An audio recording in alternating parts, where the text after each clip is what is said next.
2020년 9월 9일 수요일의 경제신문을 읽겠습니다. 삼성, 올해 비메모리 반도체에서만 영업이익 2조 육박할 듯. 삼성전자가 올해 비메모리 반도체 사업에서 역대 최대치 실적을 기록할 것으로 보입니다. 스마트폰용 이미지 센서 및 디스플레이 드라이버 공급이 증가하는 동시에 퀄컴, IBM, 엔비디아 등의 글로벌 기업들로부터 반도체 위탁 생산 물량을 잇따라 수주한 덕분입니다. 9일 관련 업계에 따르면 삼성전자는 올해 시스템 LSI 사업 부문 실적으로 매출 17조 1280억 원, 영업이익 1조 9340억 원을 기록할 전망입니다. 이는 역대 최대치 실적을 달성했던 지난해 실적과 비교해 매출은 16.28%, 영업이익은 51.21% 증가한 수치입니다. 국민은행 새 모바일 뱅킹 앱에 179억 원 투입한다. KB국민은행이 대표 모바일 뱅킹 플랫폼 KB스타뱅킹을 탈바꿈합니다. 모바일 중심의 종합금융 플랫폼 제공이라는 목표를 내걸고 개인화된 서비스를 제공하기 위해 스타뱅킹을 전면 재구축합니다. 국민은행은 아직 사업 초기 단계라 구체적인 내용을 공개하고 있진 않지만 큰 틀에서 개인화에 초점을 맞췄습니다. 국민은행은 스타뱅킹의 사용자 경험, 사용자 인터페이스 최적화를 진행할 계획입니다. 스타뱅킹의 앱 로딩 속도가 느리다는 사용자들의 의견을 반영해 앱의 슬림화를 추진합니다. 그동안 스타뱅킹은 업데이트 등을 통해 오류가 발생해 앱 구동이 느리거나 제대로 이루어지지 않아 사용자들의 원성을 산 바 있습니다. 스고이, 올레드 TV, 미국 따라잡은 일본 올레드 시장. 전 세계 올레드 TV 시장에서 일본이 차지하는 비중이 15%를 돌파하며 성장을 거듭하고 있습니다. 일본 올레드 TV 시장 규모는 중국을 넘어 북미와 맞먹을 정도로 성장세가 뚜렷한 것으로 나타났습니다.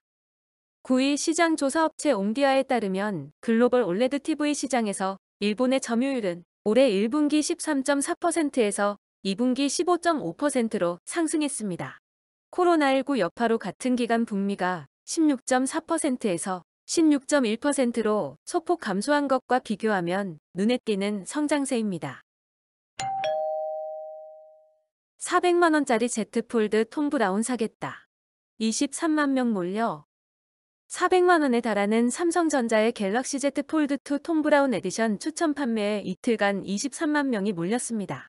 준비된 수량이 5,000대로 희소성이 높아 중고가가 크게 치솟을 것으로 예상됩니다. 끝없는 무풍 에어컨 곰팡이 불만. 관리는 신경 안 쓴 제품. 삼성전자의 인기 가전제품인 무풍 에어컨의 곰팡이가 잘 생긴다는 소비자 불만이 끊임없이 제기되고 있습니다. 삼성전자가 2016년 첫 선을 보인 이후 계속 제기되고 있는 문제인데 올해는 긴 장마로 날씨가 습해 곰팡이로 인한 피해를 호소하는 소비자가 더 많아졌습니다. 무풍 에어컨 곰팡이 불만은 주 이용자인 엄마들이 자주 찾는 맘카페 중심으로 많이 제기되고 있습니다. 어린 자녀가 있어 곰팡이 문제에 대한 우려가 큽니다. 미리 준비한 현장 말고 예고 없이 가전 매장 간 이재용 삼성전자 부회장이 9일 서울 강남구 삼성 디지털 프라자 삼성대치점을 깜짝 방문했습니다. 가전사업부 사장단과 전략회의를 마친 뒤 예정에 없던 현장 행보였습니다. 이 부회장은 30에서 40분 동안 프리미엄 가전 체험 공간인 데이코하우스의 빌트인 가전과 더월 등을 살피고 판매 사원들로부터 고객 반응 등 다양한 의견을 직접 청취했습니다. 이 부회장은 올 들어 계열사 사업장을 12차례 방문했을 정도로 현장 경영에 적극적입니다. 삼성전자 화성 사업장 반도체 연구소를 시작으로 극자외선 반도체 라인, 전장용 MLCC, 전기차 배터리 등 삼성의 신사업 현장을 두루 챙겼습니다. 여객기를 화물 전용기로 개조. 코로나19 탈출 안간 힘. 대한항공이 국내에서 처음으로 쉬고 있는 여객기를 화물 전용기로 개조해 화물 노선에 투입했습니다. 글로벌 항공사들이 줄줄이 적자를 보는 가운데 대한항공은 화물을 실어 나르며 지난 2분기 1,400억 대의 깜짝 흑자를 발표했습니다. 아시아나 항공도 조만간 여객기 2대를 화물 전용기로 개조할 예정이고 진에어와 티웨이 등 저비용 항공사들까지 가세해 화물 운송 사업을 검토 중입니다. 하지만 국제선 운항이 재개되지 않는 한 버티기에도 한계가 있을 것으로 보입니다. 삼성, 추석 맞아 내수 활성화 앞장. 협력사엔 1조 조기 지급. 삼성전자, 삼성생명, 삼성물산 등은 자매마을 특산품을 구매하는 추석맞이 온라인 장터를 운영키로 했다고 9일 밝혔습니다. 또 모든 계열사가 1조 1천억 원 규모의 협력사 물품, 대금도 조기 지급키로 했습니다. 지난해 추석과 올 설 명절까지는 각 계열사의 자매마을이 참여하는 직거래 장터를 개설했지만 올해는 코로나19 확산 방지를 위한 사회적 노력에 동참하는 차원에서 온라인으로 열리게 됩니다. 수도권 2.5단계 기로. 감소세 유지 시 연장 안내. 수도권 거리두기 2.5단계는 이번 주 일요일까지로 정부는 신규 확진자 감소세가 유지된다면 2.5단계 시행 기간을 더 늘리지 않겠다는 입장을 밝혔습니다. 수도권의 하루 신규 확진자 수는 지난주 100명대 중반으로 줄어든 뒤 이틀 연속 100명 아래까지 떨어지는 등 100명 내외를 오가고 있습니다. BTS 소속 빅히트 엔터 기다리는 30조 명끌의 B2까지. 지난 4일 기준으로 증시 대기자금인 투자자 예탁금과 증권사 종합자산관리계좌 잔고는 하루 만에 29조 원 늘었습니다. 이달 초 카카오게임즈 공모주 청약에 몰렸다 환불된 자금으로 추정되지만 증권업계에선 이 자금이 고스란히 빅히트에 투입될 것으로 기대합니다. 청약 증거금이 많을수록 주식을 많이 배정받기 때문에 작년층에 비해 자금력이 달리는 2030세대의 B2도 예상됩니다. 영끌 B2의 신용대출 폭주, 8월 사상 최대 6조 늘었다. 은행과 제2금융권을 포함한 전 금융권의 가계대출이 신용대출 급증 영향으로 지난 8월 한 달 동안 14조 원이나 증가한 것으로 나타났습니다. 초저금리 상황에서 부동산 주식 구입 자금과 코로나19 사태에 따른 생계자금 수요 등이 증가한 영향으로 보입니다. 금융당국이 9일 내놓은 8월 중 가계대출 동향 자료를 보면 8월 전 금융권 가계대출은 7월 말 대비 14조 원 증가했습니다. 특히 신용대출이 8월에만 6조 2천억 원이나 증가하였습니다. 주가 40% 떨어진다. JP모간 보고서에 급락한 셀트리온. 글로벌 투자은행 JP모간이 셀트리온의 목표 주가를 현 주가의 60% 수준으로 낮춰 잡았습니다. 바이오시밀러 시장 내 셀트리온의 성장세가 둔화하고 있고 연구개발이 진척된 가운데 실적 대비 주가 수준인 밸류에이션이 과도하게 높다는 지적입니다. 2017년에도 외국계 증권사의 보고서로 홍역을 치른 적이 있는 셀트리온은 다시 찾아온 외국계 증권사의 부정적인 시선에 주가가 하락했습니다. 구직 단념 그냥 쉰다 역대 최대. 활력 잃은 고용시장. 일을 하고 싶지만 뽑는 데가 없어서 일자리 구하는 걸 포기한 사람이 지난달 약 14만 명 늘었습니다. 그만큼 취업이 요즘 어렵다는 뜻입니다. 이와 함께 충분히 일할 수 있는데도 특별한 이유 없이 그냥 쉰다는 사람 역시 29만 명이나 늘었습니다. 이 가운데 3분의 1은 사회에 첫 발을 내딛는 20대였습니다. 8월 기준으로 봤을 때 역대 가장 많은 숫자인데 문제는 이게 거리두기 강화 조치가 내려지기 전에 조사한 거라서 다음 달에는 더 나빠질 수도 있다는 점입니다. 베이징 2025년까지 수소차 1만 대 보급 중국도 움직인다. 수소연료 전기차 시장 육성을 위해 중국도 적극 나서고 있습니다. 9일 베이징만보에 따르면 베이징시는 전일 수소차 산업 발전 계획을 공개하면서 오는 2025년까지 지역 내 수소자동차 누적 판매량 1만 대를 달성하고 5에서 10개의 수소차 관련 선도 기업을 육성한다는 목표를 제시했습니다. 베이징시는 앞서 2023년까지는 수소차 누적 판매량 3,000대, 3에서 5개의 기업을 키우고 85억 위안의 시장을 창출하기로 했습니다.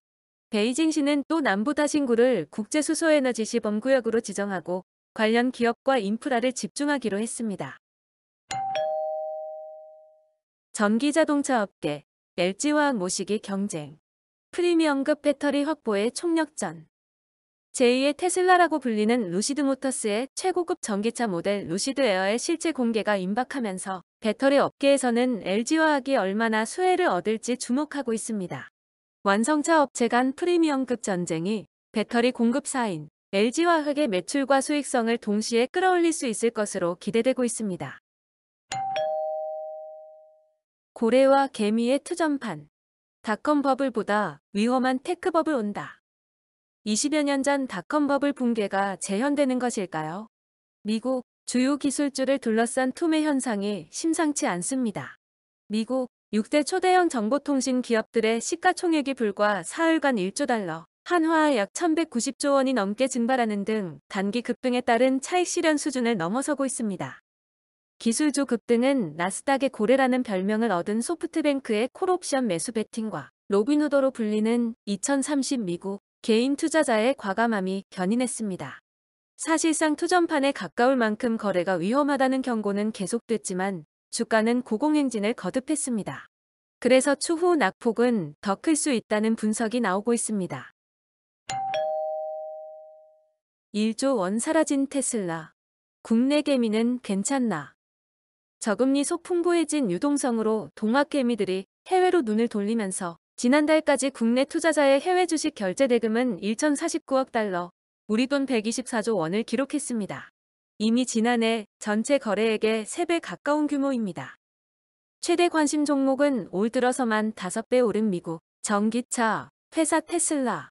하지만 쉴 새 없이 오르던 미국 증시가 최근 조정 국면을 보이면서 개인 투자자들의 고민도 깊어지고 있습니다. 허웨이 제재에 디스플레이도 불똥. 타격 불가피. 삼성전자와 SK하이닉스에 이어 삼성디스플레이와 LG디스플레이도 오는 15일부터 화웨이의 패널 공급을 사실상 중단할 것으로 전망됩니다. 미국의 추가 제재 대상에 디스플레이 패널 구동칩 등도 포함된 데 따른 것으로 풀이됩니다. 지난 2분기에 출하량 기준으로 스마트폰 시장 점유율 1위를 차지한 화웨이는 국내 업체들에겐 주요 매출처 가운데 한 곳입니다. 반도체와 디스플레이 등의 공급이 멈추면 타격을 피할 수 없을 것으로 관측됩니다. 신한지주, 이 시점에 왜 유증? 쏟아지는 의문점. 유상증자는 주당 29,600원에서 진행하는데 안 그래도 낮은 주가가 이번 증자로 더 낮아질 수 있어 기존 주주들에겐 단기적으론 불리합니다. 또 증자를 할 거라면 시기를 좀 더 늦춰서 제값을 받는 게 낫지 않았겠냐는 지적도 나옵니다. 물론 금융지주들이 돈을 쌓아놓고 있다 해도 각종 규제 때문에 마음대로 투자할 수 없어 이렇게 실탄을 준비하는 건 좋지만 1조 원대 유상증자임에도 구체적으로 목적을 공개하지 않고 있다는 게 업계의 시각입니다. 카카오페이, 멤버십 전용 포인트 매달 내놓는다. 카카오페이는 최근 이용약관 변경 공지를 통해 다음 달 6일 카카오페이 포인트를 출시한다고 발표했습니다. 카카오페이 포인트는 결제 등의 서비스를 이용하거나 이벤트에 참여하면 적립해주는 보상 제도입니다. 포인트 제도는 이용자 이탈을 막는 수단으로 활용될 전망입니다.